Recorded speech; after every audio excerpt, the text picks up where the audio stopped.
What is up, YouTube? We are back here yet again with a new Doki Literature Club mod. It's not welcome back, it's welcome to a new Doki Literature Club or mod. We're back here with... I'm so used to saying we're back here. We're here with Doki exit music. Yeah, if you guys have never heard of this mod, or if you guys have never played this mod, but you've, like, seen videos of it, it's basically like how do I explain this? Like, it's a Natsuki mod. It's based on Natsuki. It's kind of similar to My Escape, if you guys remember, the first Doki Literature Club mod that I played, of Doki My Escape. It's pretty similar to that, but just a little bit less emotional, I believe. But we're just gonna get right into it, and let's do this. It's the day of the festival. Oh yeah, this is also a continuation of the main game where it's like the festival is now happening and whatnot. So yeah. Of all days, I expected this to be the one where I'd be walking to school with Sayori. But Sayori isn't even answering her phone. I considered going to her house to wake her up. It's not a big deal to at least wait for her or help her wake up. Even the simple gesture of walking her to school makes her feel really happy. Do I have music down? Or there's just no music, okay. Besides, I told her yesterday that things will be the same as they always have been. That's all she needs, and what I want to give her. Ah, the hell with it, I'll go get her. I grab the cupcakes Natsuki and I made yesterday and make my way to Sayori's. I reach Sayori's house and knock on the door. I don't expect an answer since she's not picking up her phone either. Oh god, we're not gonna do this again, are we? Like yesterday, I opened the door and let myself in. She really is a heavy sleeper. I swallow. Can't believe I ended up doing this after all. Waking her up in her own house. Isn't that more like something a boyfriend would do? In any case, it just feels right. Outside Sayori's room, I knock on her door. Sayori? Wake up, dummy. There's no response. I really don't want to have to enter her room like this. Isn't it kind of a breach of privacy? But she really leaves me no choice. I gently open the door. Oh god, here we go. Alright. I'm mentally preparing myself for what I'm gonna see. Oh, okay, let's do this. Sayori? Oh, she's fine. Oh, thank god. Oh, thank god. Fire demon! Sayori stands at the foot of her bed, a long rope in her hand. It's tied into a hangman's noose. In the shock of the moment, I release my grip on the cupcakes. What the fuck? It's not what it... Like hell, it's not what it looks like! I'm so sorry, Fire Demon! That was a terrible Sayori voice, but whatever. I can't believe this! Sayori wouldn't do something like this! Jesus, Sayori! I should have known it was this bad! Sayori drops the noose on the floor. Sayori! Why haven't you talked to anybody about this? I don't want to waste people's time! You're not wasting anybody's time. We all just want you to be happy, like you've made us. You really deserve to be happy. I know you don't think that now, but... Well, it's the truth. And I'm determined to help you every step of the way. But to start, you need to talk about this. I can't. There's a short pause. All is silent, aside from Sayori's sobbing. I was about to do it, Fire Demon. I'd have never seen you again. Sayori, could you imagine if I'd found you like this, like that? Sayori, listen. It doesn't matter what you're going through. You'll always have a reason to stay with us. Even if there's only one thing worth living for to you, then you need to hold on to that. And I know there is. You told me yesterday yourself. Fire Demon! She releases her grip on me and backs away. We know it'll be tough, but I'll be there for you. We all will. No matter what. Fire Demon, don't! Now listen to me. You need to talk to somebody professional about this. I'm not taking no for an answer, Sayori. I don't think I'm ready. We can go another time. Not a chance. You seriously need professional help as soon as possible. We are leaving now. I don't know if I can. Sayori, do it. For me, if not for yourself. She sniffles, wiping her face with her sleeve. Okay. Come on, let's go. To the doctor's. We'll take the bus. Fire Demon. The festival. Screw the festival. You're more important to me than that. Well, I need to get changed first. Oh, of course.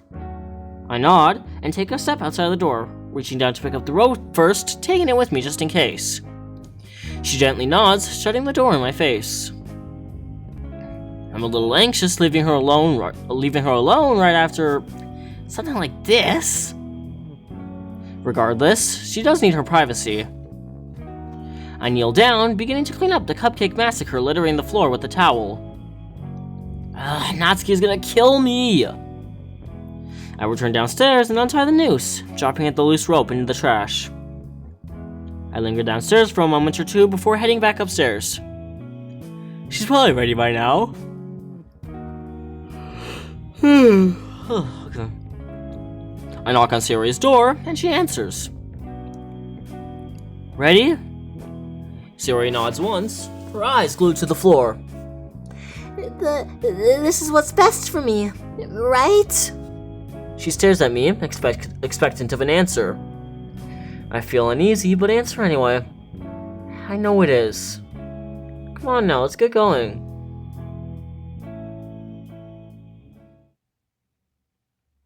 I'm sitting down in a waiting room outside of the doctor's office, patiently waiting for Sayori to return. I'm anxious. My phone buzzes quietly. I remember that today was supposed to be the day of the festival. The text is from Monica. Where are you? I have to reply. I'm busy.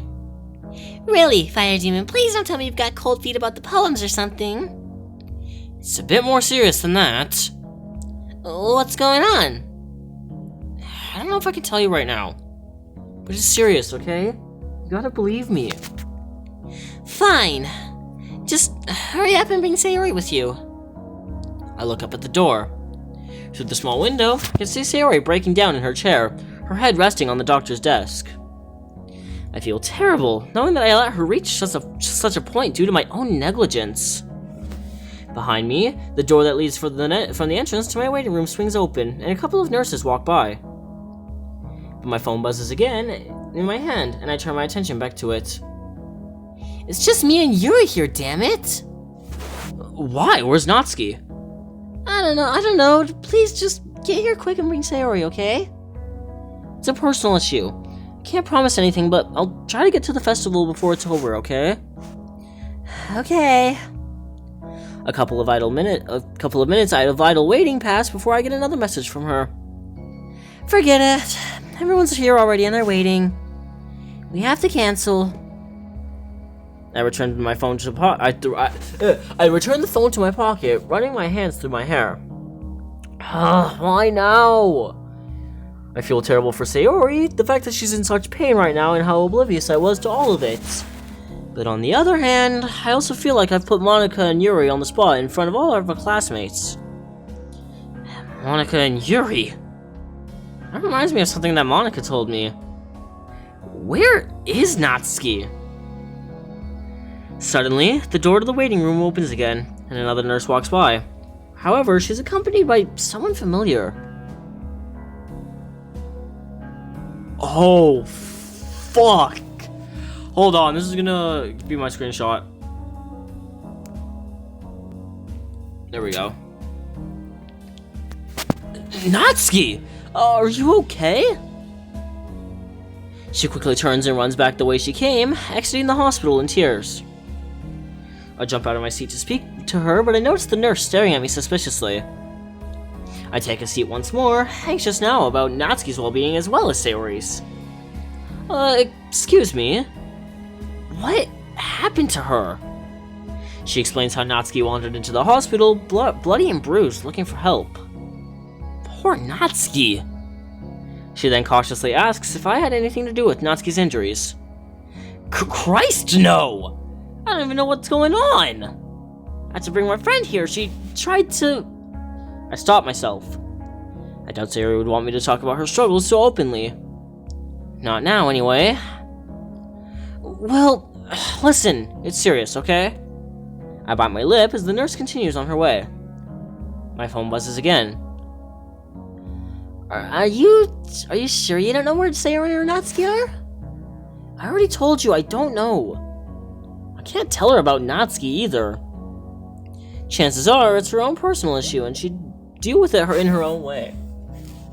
Still, maybe I should text her. It doesn't matter anyway. We had to cancel our performance. People are complaining about the cupcakes not being here. Yuri's going for some fresh air. Jesus, I'm sorry, okay? My hands are tied here. I can't do anything to help right now.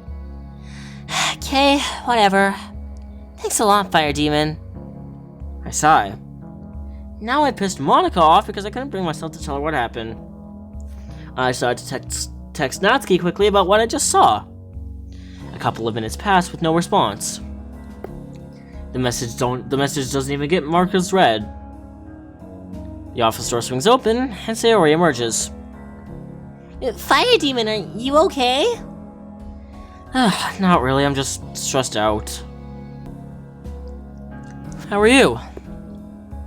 I don't really want to talk about it. You sure? Because I'm here for you, I can just... Fire Demon, please.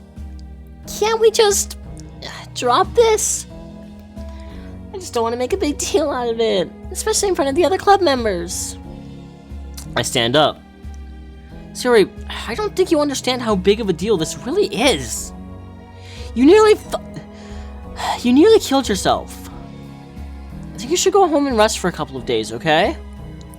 I guess I'll have to, right? Sayori lets out a small bout of almost nervous laughter. It's a good idea, at least. You know that. But what about the festival? I hesitate. I don't want Sayori to feel like it's her fault that the performance was cancelled, so I decide to start with Natsuki's absence. Ugh, God, I need to stretch. Well, Natsuki didn't actually show up either. Monica had to cancel the performance, unfortunately. You didn't tell her, did you? About... I didn't. Unless you want to talk about it, unless you want to talk to her about it yourself, she won't know. Okay? Sayori nods. I think I'll tell her. So she knows why her plans for the festival were ruined. I can tell what she's gonna say. It wasn't your fault, Sayori. None of this is. Sayori grabs my hand tightly, crushing it in a vice-like grip. You can talk to her if you really want to. Hell, she'd probably be able to give better advice than me. Maybe. Did you tell my parents? I did, yeah. Sorry though, I felt like I had to, and... Thanks. I was scared I'd have to tell them myself. Sayori glances downwards to the pristine floor. I love you, Fire Demon. Despite her condition, I can't lie to her. It would be unfair on her end to have her hopes disrupted like that. I keep my mouth shut. A minute or so passes. Anyways, we should get going. There's no point going to school now. Why? What time is it? It's about midday. We missed the festival, and if we turn up now, Monica's just gonna get mad at us. Come on, I'll take you home. We could talk some more there. She gently nods, following my lead. We exit the hospital and ride a bus back to her house. I decide to stay with Sayori in her house just to make sure she's feeling better. We have at least a few hours together, but we spend that time talking and watching shows together. Her mother arrives first, thanking me for letting her know of what happened. I tell her it's no problem. She tells me that Sayori's father is on his way, and that I'm free to go, or that I'm free to leave if I want to. After I'm sure she's safe, I leave her with her mother and head home. Entering the kitchen, I flick the light on and start to make myself a sandwich, cutting up a tomato. However, I start to wonder about Natsuki. I remember the time I spent with her here, our little scuffle over the cupcake's icing. But that bruise, her nosebleed. What the hell happened to her? And who in their right mind would do that to her? Possible reasons for her injuries begin to circulate inside my head. Maybe she just fell over? She could have gotten into a fight with another classmate of ours. Or maybe... No, surely not. Maybe I'm just overreacting to the situation. It's been a rough day after all. But something she told me while we were reading manga together sticks in my head. I don't even know what my dad would do if he found this. I shiver at the thought. It's the only real reason that I can come up with for Natsuki's terrible injuries. I also noticed that while I was distracted, I'd accidentally cut my finger open while slicing the tomato. Ah, crap! I wrap my finger in a paper towel, letting the few drops of blood soak into it. Throwing the paper towel in the trash, I think back to Natsuki. I decide that I'll ask her about her father next time I see her. Even if she assures me that I'm wrong, at least I'll know. I eat my sandwich and head upstairs to my room. I collapse onto my bed, exhausted from the stress that the day had brought me. I drift into unconsciousness within minutes. Wednesday. Hi, Fire Demon. I'm back at the literature club. Craning my neck, I look around the classroom. It's empty. Yuri and I are the only people here. I leave the classroom door open, expecting the other members to arrive shortly. Hey, Yuri. I sit down on the desk next to her, unpacking my stationery kit as she did with her own. Listen, I know that Monica canceled the club yesterday, so I didn't get a chance to talk to you. So I just wanted to say that I'm sorry she had to let our little presentations go. Don't worry about it, Fire Demon. Monica told me that it wasn't your fault you couldn't come. She said it was something serious. Yeah, it was a bit of an emergency. I decided to play down the situation in case Yuri doesn't know the full story. I don't want to worry her after all. Were you alright? Me? I'm fine. Don't worry about me. There's someone else. Someone close. I see. Well, I hope everything works out well for you and your friend. I hope so too, Yuri. A moment passes of complete silence. Yuri is sat down at her desk, still reading. The class is still empty aside from us. So, Yuri... Yuri jumps in her chair a little, startled by my interrupting the silence. Yes? You haven't seen Monica today, have you? I'm afraid not, Fire Demon. She's been in a mood ever since the festival, unfortunately. Not that I mean to be so rude about it. It did mean a lot to her, after all.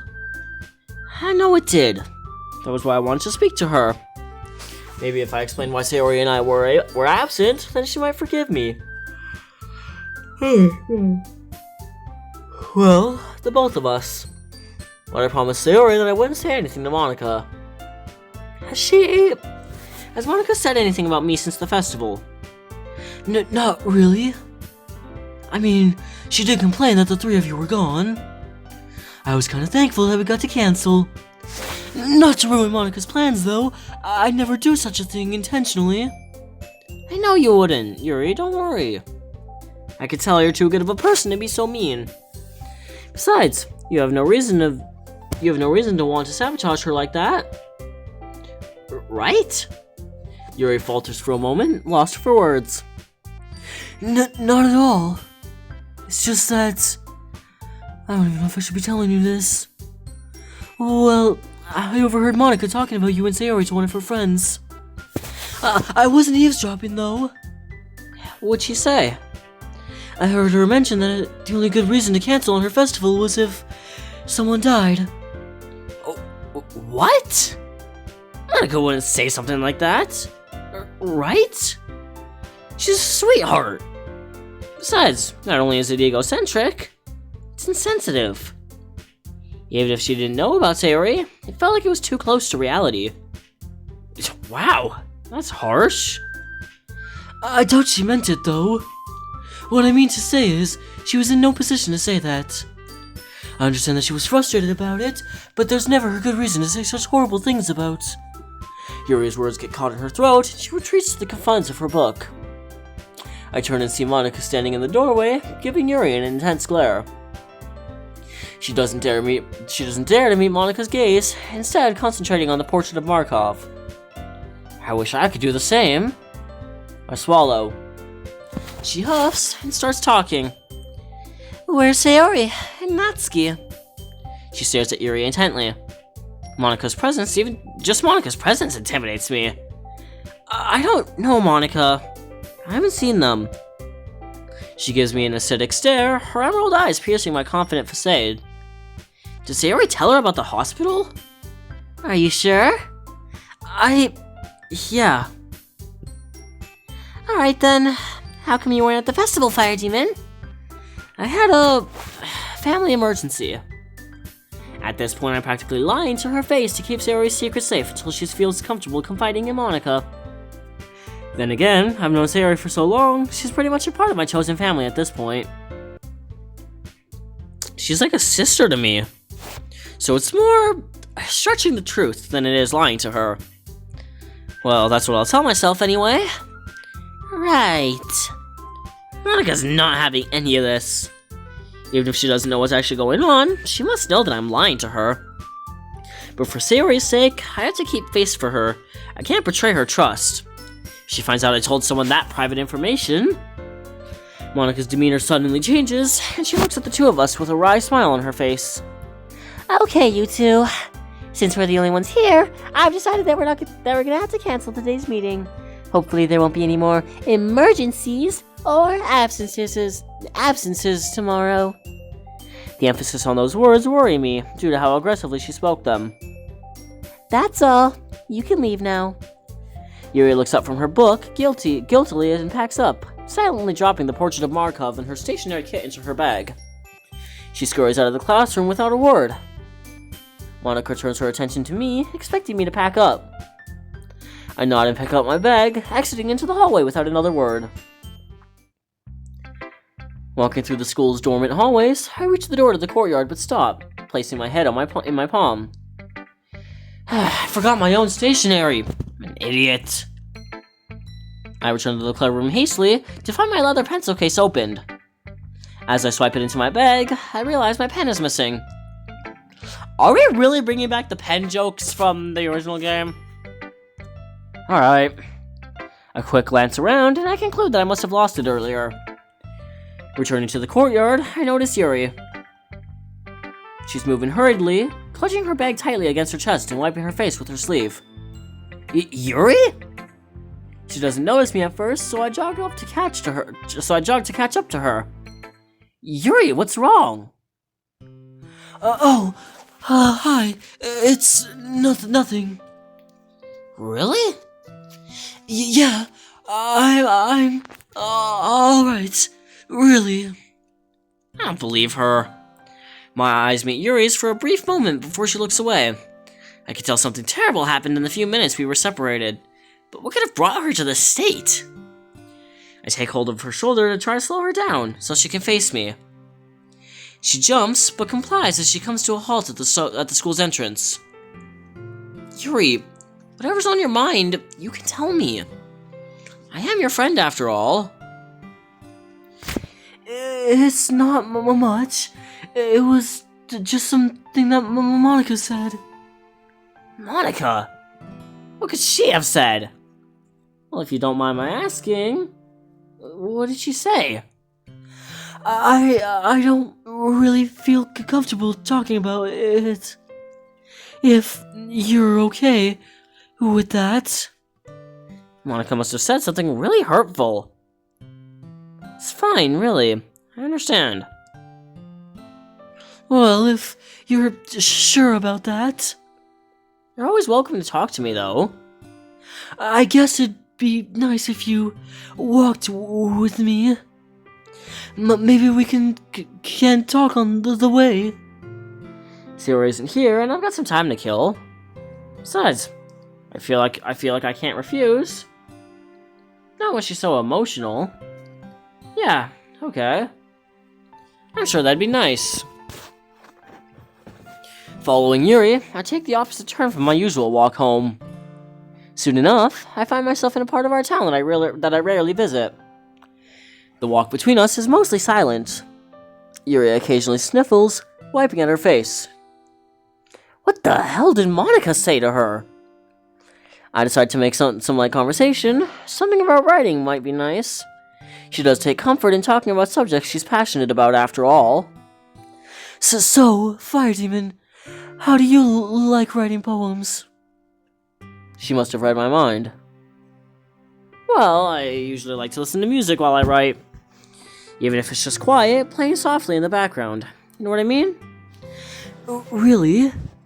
Most of the time I just feel like I can write only in silence. It leaves me at one with my mind, and lets me express my inner thoughts. Though sometimes, I do like listening to a soft piano track. Don't the lyrics alter the way you write? Well, yeah, but I guess that's what I'm looking for. Most of the time, anyway. I like for the mood of the music to affect the way I write, really. Unless it's something I'm especially passionate about, then I can write in just about any condition. That actually sounds like an effective technique. I'll be sure to try it out. At this point, Yuri seems to have perked up, her eyes dried. I decide to continue the conversation, as I still don't know how much longer it'll take to reach her house. I know Sayori likes to hum a little tune to herself while she writes. I wonder what Natsuki does. Natsuki? I've been trying to contact her since I saw her in the hospital, but she hasn't responded to any of my messages. She hasn't showed up for school at all this week either. God, what could have happened? Was it really her father? I don't want to believe it, but the pieces fit together. Her absence, her inability to contact anybody, what she said about him, but most of all, the bruises. I bite my lip as I feel my breathing growing heavy and my blood reaching a boiling point. If I find out he laid a finger on her, So I'll be honest, I don't disrespect her or anything. Yuri's words derail my train of thought. Natsuki's poems are just a little too simple for my liking. I suppose they lack a certain edge. I spaced out. Again. Yeah. Speaking of Natsuki, however, I think we're just past her house then. What? Wait, which one? Yuri looks at me, a little surprised by my urgency. Regardless, she points out the house to me. It's that house, if I recall correctly. Right, thanks for that. Why do you need to know? I don't really want to worry Yuri about Natsuki. Well, I guess I just wanted to... Right. The rest of the journey is made in silence. I worry that Yuri got the wrong impression, but there's not much I can do. Eventually, we arrive, signaling her wave goodbye. You know, Fire Demon, you're quite different when no one's around. When it's just the two of us. Yuri falls silent for a moment, lost in thought. Listen, I'd love to stay and talk, I really would, but I... Oh, it's fine, I get it. You have places to be. Her head darts towards the direction of Natsuki's house for a moment. It's fine. I've got some writing to do anyway. She turns around and starts to walk to the door. No, please, don't get the wrong idea, Yuri, I'm not really... It's fine, Fire Demon. I can take a hint. I'll see you tomorrow. Before I can finish my explanation, she's already entered her house. I feel terrible, knowing that Yuri probably blames herself for my rejection. But I leave quickly regardless.